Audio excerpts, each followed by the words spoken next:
Assalamualaikum warahmatullahi wabarakatuh. Bagaimana kabarnya? Semoga selalu baik-baik saja dan mendapat perlindungan Allah Subhanahu wa Ta'ala. Untuk materi pendidikan agama Islam dan budi pekerti kelas 1, yaitu pelajaran 4 tentang hidup bersih. Silakan perhatikan foto-foto berikut.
Foto-foto tersebut memperlihatkan macam-macam lingkungan bersih dan sehat, serta lingkungan yang kotor.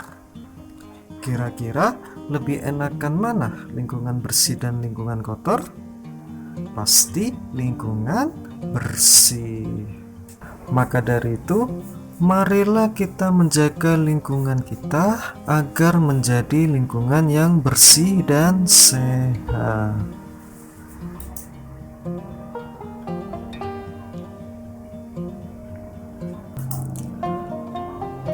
Bersih badan. Biasakan mandi 2 kali sehari ya. Kenapa? Agar kuman dan bakteri yang menempel di badan kita itu menjadi hilang, sehingga kita terhindar dari penyakit. Tangan harus bersih. Kita harus rajin mencuci tangan, karena tangan kita ini sangat banyak kuman dan bakteri. Kok bisa? Setiap kita beraktivitas, pasti kita akan memegang suatu benda. Dengan demikian, kuman-kuman dan bakteri yang ada di benda tersebut akan menempel di tangan kita. Maka dari itu kita harus rajin-rajin mencuci tangan, apalagi kalau kita hendak mau makan. Menggosok gigi dengan benar. Biasakan untuk menggosok gigi minimal 2 kali sehari, dan caranya harus dengan benar, yaitu dengan naik turun. Kenapa kita kok harus menggosok gigi? Supaya gigi kita itu tidak berlubang dan tidak banyak menampung kuman-kuman dan bakteri. Kalau kita tidak rajin menggosok gigi, maka nafas kita pun juga akan bau. Mau nafas kalian bau? Pasti tidak kan? Kalau nafas kita bau, pasti kita itu tidak akan percaya diri ketika berbicara kepada teman. Dan teman tersebut yang kita ajak bicara pasti akan merasa bosan, pasti akan menghindar. Kenapa? Karena nafas kita itu bau, ya. Maka dari itu, mari kita rajin menggosok gigi minimal 2 kali sehari. Kuku yang panjang harus dipotong. Kuku juga merupakan sumber tempat berkumpulnya kuman dan bakteri. Maka dari itu, kita harus menjaganya agar tetap bersih, yaitu dengan cara memotong kuku yang panjang.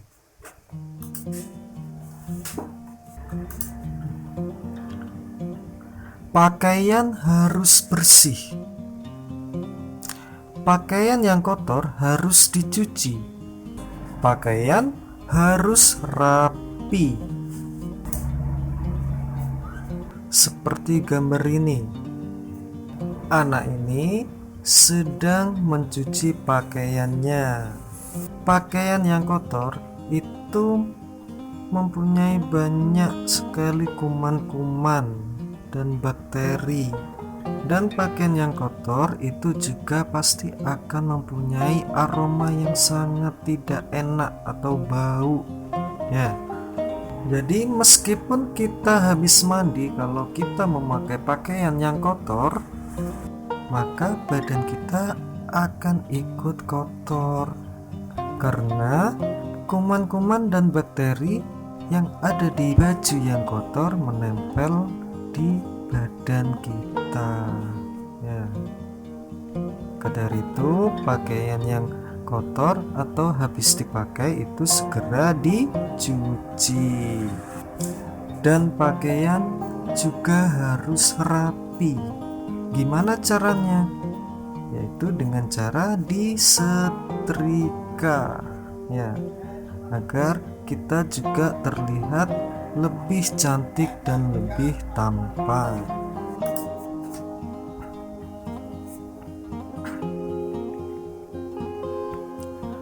Barang-barang harus bersih dan rapi. Piring, sendok, dan garpu harus dicuci bersih. Alat belajar juga harus bersih. Buku dan meja belajar juga harus bersih. Seperti gambar berikut. Gambar ini memperlihatkan ada 2 anak sedang membersihkan tempat belajar, dan juga ada anak yang sedang mencuci piring. Biasakan seusai makan itu membersihkan piringnya sendiri, tidak boleh menyuruh orang tuanya, ya.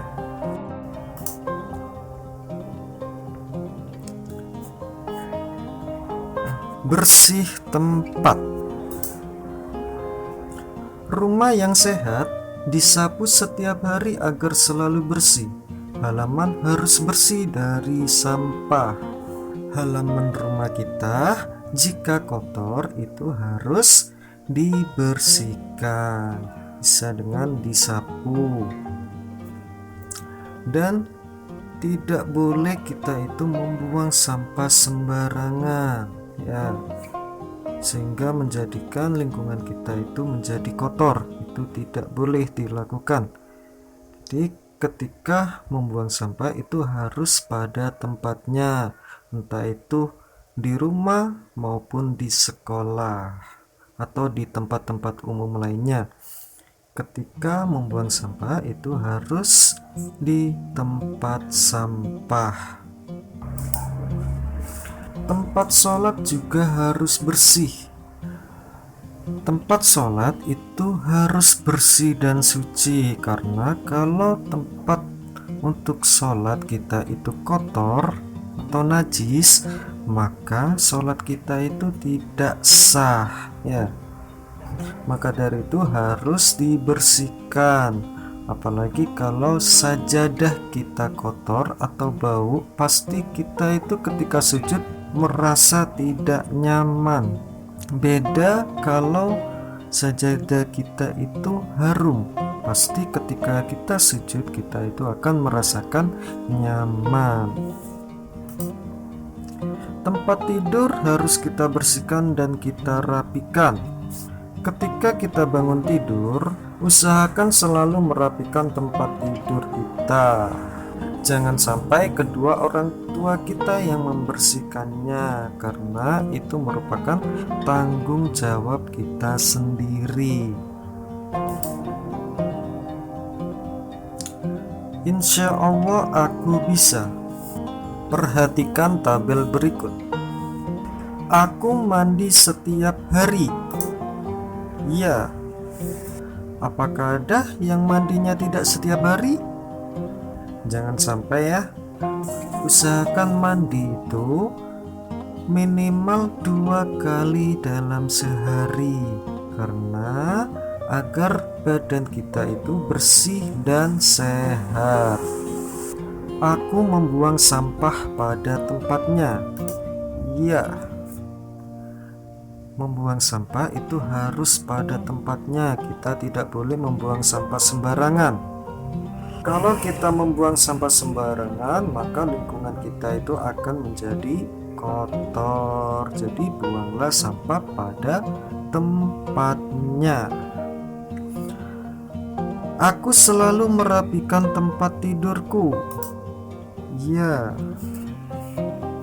seusai bangun tidur, usahakan selalu merapikan tempat tidurnya sendiri, karena itu merupakan tanggung jawab kita. Tidak boleh menyuruh orang tua untuk membersihkan kamar tidurnya, itu tidak boleh ya.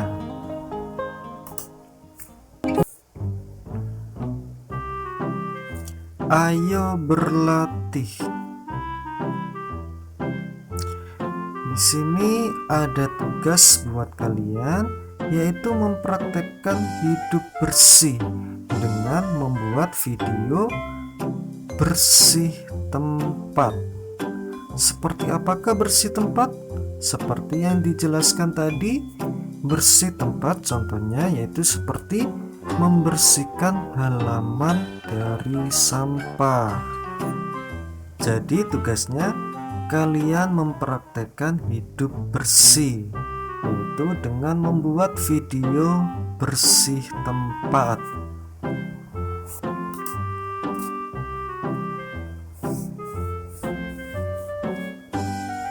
Alhamdulillah, semoga pelajaran ini bisa bermanfaat bagi kita semua. Amin.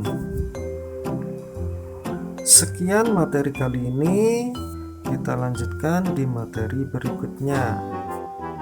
Akhirul kalam, wassalamualaikum warahmatullahi wabarakatuh.